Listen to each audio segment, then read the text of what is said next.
Is it possible for me to turn some simple bag of beans into a glorious tray of microgreens? My family said it was impossible. My friends called me insane. But there was nothing in this world that would stop me. So I left home to find these magic beans, and perhaps find myself as well. Turns out, they were available at my local grocery store. I'll pull out the fanciest glass I have, and fill it with the beans and some tap water. I'll let that sit for an hour or two just to give them a nice head start, and then we'll move on to propagation.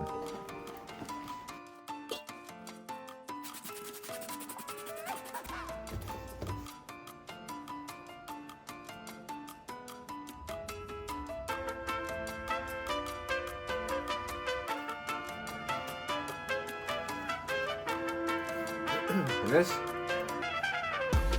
is pretty freaking good.